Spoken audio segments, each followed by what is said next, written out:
Hello, welcome to Akhila's vlogs and work. ഇന്നത്തെ വീഡിയോയിൽ കാണാൻ പോകുന്നത് ക്ലേ വെച്ചിട്ടുള്ള ഒരു സംഭവമാണ്. അതും വളരെ ഭംഗിയുള്ള എലഗൻറ്റ് ലുക്കിലുള്ള ഒരു സാധനമാണ് ഉണ്ടാക്കാൻ പോകുന്നത്. അപ്പോൾ അത് വാങ്ങിയ ക്ലേ ആണ് കേട്ടോ ഞാൻ യൂസ് ചെയ്യുന്നത്. അപ്പോൾ അത് ആദ്യം ഒന്ന് കയ്യിലൊന്ന് കുഴച്ചെടുത്തിട്ട് ഒന്ന് പരത്തിയെടുക്കുന്നുണ്ട്. ചപ്പാത്തി പരത്തുന്ന പോലെ ഒന്ന് പരത്തിയെടുക്കുന്നുണ്ട്. കുറച്ച് തിക്നെസ്സിൽ കേട്ടോ, ഒരു 1/2 ഇഞ്ചിൻ്റെ അടുത്ത്, 1/4 to 1/2 ഇഞ്ചിൻ്റെ അടുത്ത് വരെ കട്ടി വരാം. എന്നിട്ട് ഇങ്ങനെ ഒരു പാത്രമാണ് ഞാൻ എടുക്കുന്നത്. ഈ ഒരു ബൗൾ എന്ന് പറയുന്നത് ഒരു നല്ലൊരു ഷേപ്പാണ്, ഒരു പൈനാപ്പിൾ ഷേപ്പ് ഉള്ളതാണ്. അപ്പോൾ അങ്ങനത്തെ ഒന്നും വേണമെന്നില്ല, എന്തെങ്കിലും ഒരു സാധാരണ ഒരു സോസർ ഷേപ്പിലുള്ള ഒരു പ്ലേറ്റ് ആയാലും ധാരാളമാണ്. ഇതിപ്പോൾ ഡിസൈൻ ഒരു പാറ്റേൺ അതിൻ്റെ മുകളിലുണ്ട്, അതുകൊണ്ടാണ് ഞാൻ ഇതെടുത്തത്. അപ്പോൾ അതിൻ്റെ ഷേപ്പിലൊന്ന് കട്ട് ചെയ്തെടുക്കുന്നുണ്ട്. ഇതിപ്പോൾ ക്ലേ ഹോം മെയ്ഡ് ക്ലേ വെച്ചിട്ടും ചെയ്യാം, ഏത് ക്ലേ വെച്ചിട്ടും ചെയ്യാം. ഞാനിപ്പോൾ ഇത് പരീക്ഷണമാണ്, വാങ്ങിയ ക്ലേ വെച്ചിട്ട് ഞാൻ ആദ്യമായിട്ടാണ് ഒരു ക്രാഫ്റ്റ് ചെയ്യണത് ഇപ്പോൾ. അപ്പോൾ എങ്ങനെ ഉണ്ടെന്ന് നോക്കാൻ വേണ്ടിയിട്ടാണ്, എത്രത്തോളം വർക്കാവും നോക്കാൻ കൂടി വേണ്ടിയിട്ടാണ് ഞാനിതിപ്പോൾ ചെയ്യുന്നത്. പിന്നെ ഈ ബൗളിൻ്റെ ബാക്കിൽ ഞാൻ വാസ്ലിൻ തേച്ചിട്ടുണ്ട് കേട്ടോ. അങ്ങനെ എന്തെങ്കിലുമൊക്കെ ഒരു മിനുസമുള്ള സാധനം, എണ്ണ വേണമെങ്കിൽ യൂസ് ചെയ്യാം. എന്താണെന്ന് വെച്ചാൽ നമ്മൾ ഇതിൻ്റെ മുകളിൽ വെച്ചിട്ടാണ് ഈ ക്ലേനെ കമിഴ്ത്തി വെച്ചിട്ടാണ് നമ്മൾ ആ പാത്രത്തിൻ്റെ ഷേപ്പിലാക്കി എടുക്കാൻ പോകുന്നത്, ഇതുപോലെ. അപ്പോൾ അത് ഉണങ്ങിക്കഴിയുമ്പോൾ അതൊന്ന് എടുക്കാൻ ബുദ്ധിമുട്ടൊന്നും ഇല്ലാതിരിക്കാൻ വേണ്ടിയിട്ടാണ്, ഈസി ആയിട്ട് ഇളക്കി പോരാൻ വേണ്ടിയിട്ടാണ് വാസ്ലിൻ പുരട്ടി കൊടുത്തിട്ടുള്ളത്. നല്ല കുഴിയുള്ള പാത്രമൊക്കെയാണ് നിങ്ങൾ ഷേപ്പിന് വേണ്ടിയിട്ട് എടുക്കുന്നത് എന്നുണ്ടെങ്കിൽ എന്തായാലും അങ്ങനെ ചെയ്യണം. ഇല്ലെങ്കിൽ ചിലപ്പോൾ നമ്മൾ എടുക്കുമ്പോൾ പൊട്ടിപ്പോവാൻ ചാൻസ് ഉണ്ട്. ക്ലേ ഉണങ്ങിക്കഴിഞ്ഞതിന് ശേഷം അടർന്നു പോരാനോ പൊട്ടിപ്പോവാനോ പൊടിഞ്ഞു പോകാനോ ഒക്കെ ചാൻസ് ഉണ്ട്, പ്രത്യേകിച്ച് വാങ്ങിയ ക്ലേ കേട്ടോ. അപ്പോൾ ഹോം മെയ്ഡ് ക്ലേ വെച്ചിട്ടാണ് ഞാൻ ഇതുവരെ ക്രാഫ്റ്റ് എല്ലാം ചെയ്യാറുണ്ടായിരുന്നത്. അപ്പോൾ അതെങ്ങനെയാണ് ഹോം മെയ്ഡ് ക്ലേ ഉണ്ടാക്കുന്നത്, അത് വളരെ ഈസിയാണ്. എനിക്ക് അതാണ് കൂടുതൽ കംഫർട്ടബിളും തോന്നിയിട്ടുള്ളത് ഉണ്ടാക്കാനും, സാധനങ്ങൾ ഉണ്ടാക്കാനും. അപ്പോൾ അതെങ്ങനെയാണെന്നുള്ളത് ഞാൻ ലിങ്ക് എന്തായാലും ഡിസ്ക്രിപ്ഷനിലും ഐക്കാർഡിലും ഒക്കെ കൊടുക്കാം കേട്ടോ. പ്ലേലിസ്റ്റ് തന്നെ ഉണ്ട് ക്ലേ ക്രാഫ്റ്റിൻ്റെ, അപ്പോൾ അത് നോക്കുക. അപ്പോൾ എല്ലാം അറിയാൻ പറ്റും, പല മെത്തേഡിൽ ഉണ്ടാക്കുന്നത് കൊടുത്തിട്ടുണ്ട്. ഇനിയിപ്പോൾ ഈ കമിഴ്ത്തി വയ്ക്കുമ്പോൾ ഇങ്ങനെ ക്രാക്ക് പോലെ വന്നില്ലേ, ഇപ്പോൾ അത് ഉണങ്ങിയിട്ടില്ലല്ലോ, അതിൻ്റെ മുന്നേ തന്നെയല്ലേ. അപ്പോൾ നമ്മൾ അതൊന്ന് സെറ്റാകാൻ വേണ്ടിയിട്ട് വെള്ളമാണ് എടുത്തിട്ടുള്ളത്. വെള്ളം ഒന്നിങ്ങനെ നനച്ചിട്ട് ചെറിയ ഇങ്ങനെ വര വീണതൊക്കെ ഒന്നിങ്ങനെ നമ്മളിങ്ങനെ സ്മഡ്ജ് ചെയ്ത് കൊടുത്താൽ ആ ക്രാക്കൊക്കെ ഒന്ന് നമുക്ക് ഹീൽ ചെയ്തെടുക്കാൻ പറ്റും, അടഞ്ഞു കിട്ടും. അപ്പോൾ വലിയ ക്രാക്കൊക്കെ ആണെന്നുണ്ടെങ്കിൽ കുറച്ച് ക്ലേ എടുത്തിട്ട് നനവ് കൊടുത്ത് ഒന്നിങ്ങനെ കുഴച്ചെടുത്തിട്ട് എത്ര വലിയ ക്രാക്ക് വീണിട്ടുണ്ടെങ്കിൽ അതിൽ അതുപോലെ ഫില്ല് ചെയ്ത് കൊടുത്തിട്ട് ഇതുപോലെ കൈകൊണ്ട് നന്നായിട്ട് സ്മഡ്ജ് ചെയ്തിട്ട് നമുക്ക് ഷേപ്പ് ചെയ്തെടുക്കാം. പിന്നെ ഇത് അടിഭാഗം ആയതുകൊണ്ട് ഇത്തിരിയൊക്കെ വൃത്തിയില്ലാതെ വന്നാലും കുഴപ്പമില്ല എന്നുള്ള രീതിയിലാണ് പരമാവധി വൃത്തിയാക്കാൻ നോക്കുക. നമ്മൾ കൂടുതൽ പെരുമാറിക്കഴിഞ്ഞാൽ ചിലപ്പോൾ അത് കയ്യിൽ നിന്ന് പോവും, കാരണം ക്ലേ അല്ലേ. അപ്പോൾ നമ്മൾ സൂക്ഷിച്ച് വേണം പെരുമാറാനായിട്ട്. നമ്മൾ എവിടെ തൊട്ടാലും അവിടെയൊക്കെ അതുപോലെ കുഴിഞ്ഞു പോകാനും ഷേപ്പ് വീഴാനും വിരലിൻ്റെ പാട് വീഴുക അങ്ങനെയൊക്കെ സംഭവിക്കാം. അപ്പോൾ സൂക്ഷിച്ചിട്ട് പെരുമാറുക. പിന്നെ ഷേപ്പ് എവിടെയെങ്കിലുമൊക്കെ എന്തെങ്കിലുമൊക്കെ മാറ്റം വരുത്തണമെങ്കിലോ ഈവൻ ആക്കണമെങ്കിലോ അല്ലെങ്കിൽ സിമെട്രിക് ആക്കുക, അതൊരു വൃത്തിയിലാക്കണം എന്നൊക്കെ ഉണ്ടെങ്കിൽ ഉണങ്ങുന്നതിന് മുന്നേ എല്ലായിടത്തും നന്നായിട്ട് കണ്ണോടിച്ച് വേണ്ട രീതിയിൽ വൃത്തിയാക്കി എടുക്കുക. ഉണങ്ങിക്കഴിഞ്ഞാൽ പിന്നെ നമുക്കതിലൊന്നും ചെയ്യാൻ പറ്റില്ല. അപ്പോൾ ഉണങ്ങുന്നതിന് മുന്നേ പരമാവധി വൃത്തിയാക്കി എടുക്കുക. എന്നിട്ട് ഇത് അങ്ങനെ ഉണങ്ങാൻ വെക്കണം. അപ്പോൾ ഇതിൻ്റെ പാക്കറ്റിൽ എഴുതിയിരിക്കുന്ന ഇൻസ്ട്രക്ഷൻ പ്രകാരം ഞാൻ 24 hours അത് ഡ്രൈയിങ് ടൈം പറഞ്ഞിട്ടുള്ളത്.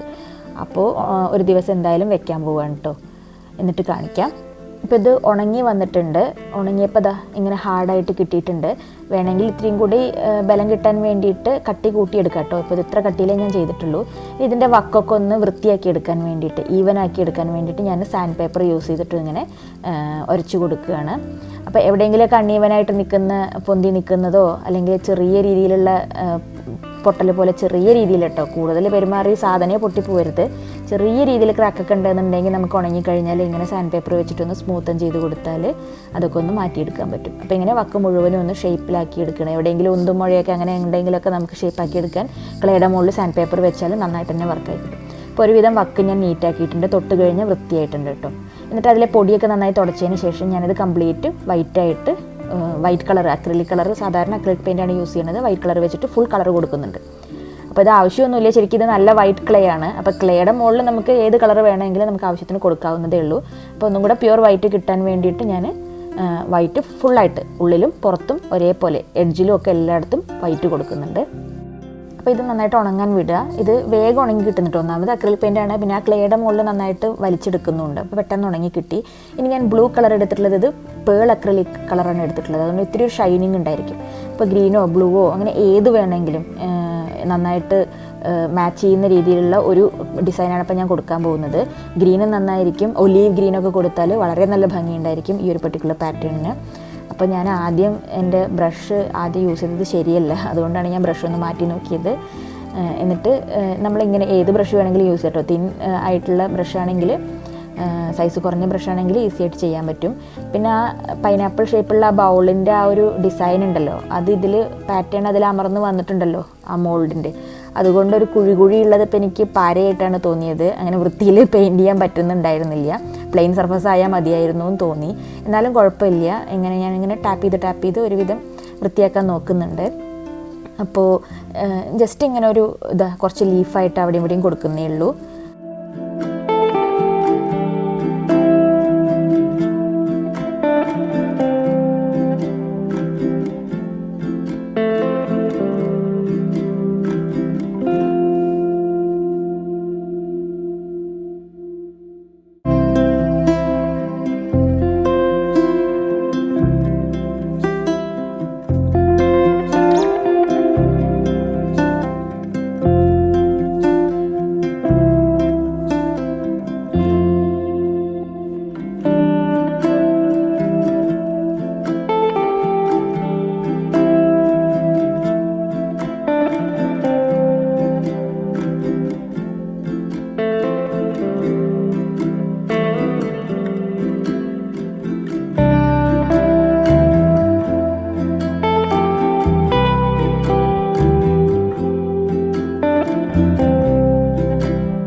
അപ്പോൾ ഇത് വരയ്ക്കാനൊന്നും വലിയതായിട്ട് അറിയണമെന്നില്ല, ആർക്കും സിമ്പിളായിട്ട് ചെയ്യാവുന്ന കാര്യമുള്ളൂ. ഇപ്പോൾ ഈ ഷേപ്പ് മോൾഡാണെന്നുണ്ടെങ്കിൽ നമ്മുടെ വീട്ടിലുള്ള പാത്രങ്ങൾ തന്നെ യൂസ് ചെയ്തിട്ടുണ്ടാക്കാം.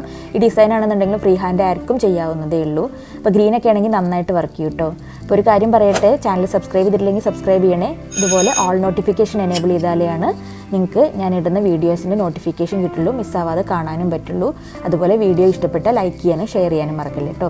ഇതുപോലെ ക്ലേ കൊണ്ടുള്ള ഒരുപാട് ക്രാഫ്റ്റ്, ഓർണമെൻറ്റ്സ് അടക്കമുള്ള ക്രാഫ്റ്റുകൾ ഞാൻ ചെയ്തിട്ടുണ്ട്. ക്ലേ ക്രാഫ്റ്റ്സ് എന്ന് പറഞ്ഞിട്ട് പ്രത്യേകം പ്ലേലിസ്റ്റുണ്ട്, കണ്ടിട്ടില്ലെങ്കിൽ കണ്ടു നോക്കുക ചാനലിൽ. എന്നാൽ ക്രാഫ്റ്റ് മാത്രമല്ല കേട്ടോ, വേറെയും ഒരുപാട് കാര്യങ്ങളിലുള്ള കാറ്റഗറിയിലുള്ള വീഡിയോസ് ഉണ്ട്. അപ്പോൾ ചാനലിൽ പോയി നോക്കുക, ഇഷ്ടപ്പെട്ടെങ്കിൽ സബ്സ്ക്രൈബ് ചെയ്യാൻ മറക്കല്ലേ. അപ്പോൾ ഇതുപോലെ 4 ഇങ്ങനെ വള്ളികൾ പോലെ കൊടുത്തിട്ടുണ്ട്. ജസ്റ്റ് ഇത്രയും ഒരേ ഷേപ്പിൽ തന്നെ എല്ലാം ചെയ്തിട്ടുള്ളത്. ഇത്രയും ചെയ്തതിന് ശേഷം സെൻറ്ററിലായിട്ട് ബ്ലൂ കളറിൽ ഒരു സർക്കിൾ കൊടുക്കാൻ പോവുകയാണ്. അപ്പോൾ ഇത് മെറ്റാലിക് പോലെയുള്ള കളറാണ്, ഐ മീൻ പേൾ കളർ എന്ന് പറയുമ്പോൾ ഒരു ഷൈനിങ് ഉണ്ടല്ലോ, അപ്പോൾ അത് ഭയങ്കര സ്മൂത്തായിട്ടാണ് അതിൽ നമ്മളിങ്ങനെ തുടച്ചെടുക്കുമ്പോൾ പോവുക. അപ്പോൾ ഒന്നിലധികം കോട്ട് കൊടുക്കണമെന്നുണ്ടെങ്കിൽ കൊടുക്കാം, നല്ല തിക്കായിട്ട് ആ കളർ കാണണമെന്നുണ്ടെങ്കിൽ. അപ്പോൾ ഒരുവിധം ഈവൻ ആക്കിയിട്ട് എടുക്കുന്നുണ്ട് ഞാൻ.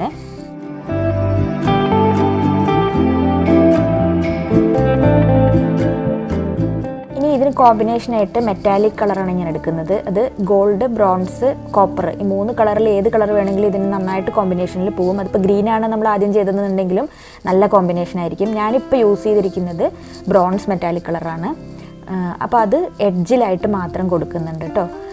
അപ്പോൾ ഇതിങ്ങനെ പ്രത്യേകിച്ച് ഞാൻ മുന്നേ പ്ലാൻ ചെയ്ത പോലെയൊന്നുമല്ല, അതൊക്കെ നമ്മുടെ മനോധർമ്മം അനുസരിച്ച് അപ്പോൾ തോന്നുന്ന പോലെ കൊടുക്കാം. ഇപ്പോൾ ഇത് ഞാൻ എഡ്ജിലായിട്ട് ഇങ്ങനെ കൊടുക്കുന്നുണ്ട്. എഡ്ജ് കംപ്ലീറ്റ് ആയിട്ടും കൊടുക്കുക, താഴെയും മേലെയും വേറെ എവിടെയൊന്നും കൊടുക്കുന്നില്ല. ജസ്റ്റ് ഇതാ ഈ ഒരു ഹാൻഡിൽ പോലെയുള്ള ഒരു ഷേപ്പ് കിട്ടിയിട്ടില്ലേ നമുക്ക് ബൗളിൻ്റെ, അപ്പോൾ അവിടെയും ഒരു നമ്മൾ ഇങ്ങനെ ഒന്നിങ്ങനെ ഒരു പാച്ചസ് ആയിട്ട് ഒന്നിങ്ങനെ ഇതാക്കി കൊടുക്കുന്നുണ്ട്, ഒരു ഷെയ്ഡ് പോലെ കൊടുക്കുന്നുണ്ട്. ഇത്രയും കൂടി ആ കളറ് ഫ്രണ്ടിൽ നിന്ന് നോക്കുമ്പോൾ ഇത്രയും കൂടി ആ ഒരു മെറ്റാലിക് കളർ നന്നായിട്ട് കാണാൻ വേണ്ടിയിട്ട്. അപ്പോൾ ആ കളറും ബ്ലൂവും കൂടെ നല്ലൊരു കോമ്പിനേഷനാണ് കേട്ടോ. അത് ഗോൾഡൻ ആണെന്നുണ്ടെങ്കിൽ നല്ല കോമ്പിനേഷനായിരിക്കും.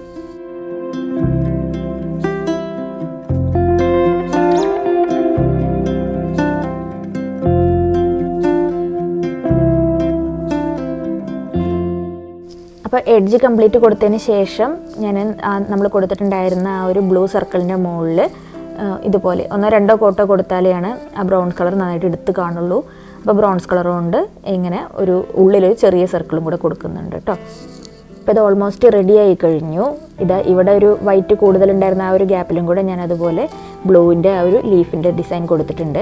ഇനി കുറച്ച് ഈ ബ്രോൺസ് മെറ്റാലിക് കളർ കുറച്ചധികം വെള്ളത്തിൽ ഒരു 3-4 ഡ്രോപ്പ് വെള്ളത്തിൽ 1 ഡ്രോപ്പൊക്കെയാണ് ഞാൻ എടുത്തിട്ടുള്ളത്.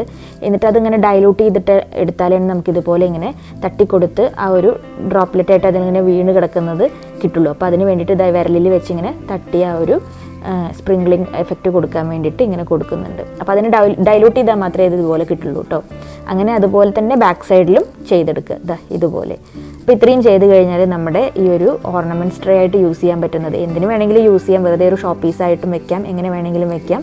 അപ്പോൾ ഈ ഒരു ട്രേ ഇത്ര ഈസി ആയിട്ട് ഉണ്ടാക്കിയെടുക്കാൻ പറ്റും നമുക്ക്.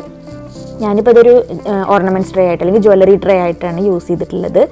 അപ്പോൾ ഇത് കാണാൻ നല്ലൊരു എലഗൻ ലുക്കാണ് ആ ഒരു കളർ കോമ്പിനേഷൻ. അപ്പോൾ ഇങ്ങനത്തെ എന്ത് ഇഷ്ടത്തിൽ ഷേപ്പിലും കളറിലും നമുക്ക് ഉണ്ടാക്കിയെടുക്കാം. അപ്പോൾ എല്ലാവരും ഒന്ന് ട്രൈ ചെയ്ത് നോക്കുക. അപ്പോൾ വീഡിയോ ഇഷ്ടപ്പെട്ടെങ്കിൽ ലൈക്ക് ചെയ്യുക, ഷെയർ ചെയ്യുക. അപ്പോൾ അടുത്ത വീഡിയോയിൽ വീണ്ടും കാണാം. ബൈ.